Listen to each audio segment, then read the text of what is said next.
ಸುಮಾರು 200ಕ್ಕೂ ಹೆಚ್ಚು ಮೂಟೆ ಯೂರಿಯಾ ಗೊಬ್ಬರವನ್ನು ನಂಜನಗೂಡು ನಗರದ ಗೌಸಿಯಾ ರೈಸ್ ಮಿಲ್ನಲ್ಲಿ ದಾಸ್ತಾನು ಮಾಡಲಾಗಿದ್ದು, ಈ ವಿಚಾರ ತಿಳಿದ ರೈತ ಮುಖಂಡ ಸತೀಶ್ ರಾವ್ ನೇತೃತ್ವದಲ್ಲಿ ಪ್ರಕರಣವನ್ನು ಬೆಳಕಿಗೆ ತರುವಲ್ಲಿ ಯಶಸ್ವಿಯಾಗಿದ್ದಾರೆ. ರಾಜ್ಯದ ರೈತರಿಗೆ ಸೇರಬೇಕಿದ್ದ ಯೂರಿಯಾ ಗೊಬ್ಬರವನ್ನು ವಯನಾಡು ಮೂಲದ ವ್ಯಕ್ತಿಯೊಬ್ಬರು ಅಕ್ರಮವಾಗಿ ದಾಸ್ತಾನು ಮಾಡಿ ಅನ್ಯ ರಾಜ್ಯಗಳಿಗೆ ಯೂರಿಯಾ ಸಾಗಾಟ ಮಾಡುತ್ತಿರುವ ಆರೋಪ ಕೇಳಿಬಂದಿದೆ. ಇಡೀ ರಾಜ್ಯಾದ್ಯಂತ ಯೂರಿಯಾ ರಸಗೊಬ್ಬರಕ್ಕಾಗಿ ರೈತರು ಬೀದಿಲಿ ಕೂತಾರೆ. ಆದರೆ ನಂಜನಗೂಡಿನ ಉಲ್ಲಳ್ಳಿ ರಸ್ತೆಯಲ್ಲಿ ಮೊಹಮ್ಮದ್ ಫಾಜಿಲ್ ಅನ್ನೋರು ಒಂದು ಬಾಡಿಗೆಗೆ ಒಂದು ಜಾಗವನ್ನು ಪಡ್ಕೊಂಡು 200ಕ್ಕೂ ಹೆಚ್ಚು ಮೂಟೆ ಯೂರಿಯಾವನ್ನು ಇಲ್ಲಿ ಅಕ್ರಮವಾಗಿ ಇಟ್ಟಿರುವಂಥದ್ದು. ಮತ್ತು ಬೆಳಗ್ಗೆ ನಮ್ಮ ತಾಲೂಕು ಅಧ್ಯಕ್ಷರು ಸತೀಶ್ ಅವರು ಬಂದಂಥ ಸಂದರ್ಭದಲ್ಲಿ ಒಂದು ದೊಡ್ಡ ಲಾರಿಯಲ್ಲಿ ಇಲ್ಲಿಂದ ಯೂರಿಯಾವನ್ನು ಬೇರೆ ಬೇರೆ ಸಾಗಾಟ ಮಾಡಿರೋದು ಕೂಡ ಅವರು ಪತ್ತೆ ಹಚ್ಚಿದ್ದಾರೆ.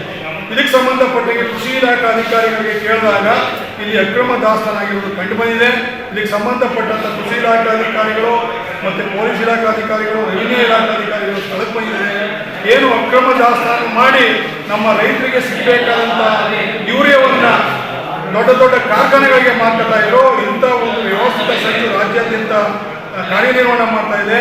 ಇದ್ರ ಬಗ್ಗೆ ಸರ್ಕಾರ ಸೂಕ್ತವಾಗಿ ಗಂಭೀರವಾಗಿ ಕ್ರಮ ತಗೋಬೇಕು. ತೀವ್ರತರವಾಗಿ ಯಾರು ಅಕ್ರಮ ದಾಸ್ತಾನು ಕೋರಿದರೆ ಅವ್ರ ಹಿಂದೆ ದೊಡ್ಡ ದೊಡ್ಡ ಜಾಲ ಇದೆ, ಅದನ್ನು ಪತ್ತೆ ಹಚ್ಚಬೇಕು ಅಂತ ಹೇಳಿ ಈ ಮುಖಾಂತರ ಒತ್ತಾಯ ಮಾಡ್ತಾರೆ. ಕರ್ನಾಟಕದಾದ್ಯಂತ ಯೂರಿಯಾ ಗೊಬ್ಬರದ ಅಭಾವದಿಂದ ರೈತರಿಗೆ ಸಿಗದೆ ಪರದಾಡುವ ಸ್ಥಿತಿ ನಿರ್ಮಾಣವಾಗಿದೆ.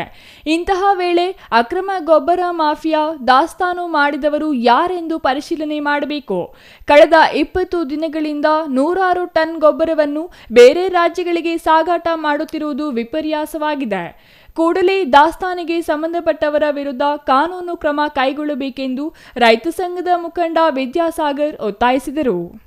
Kumar, CTV news, Nanjangud.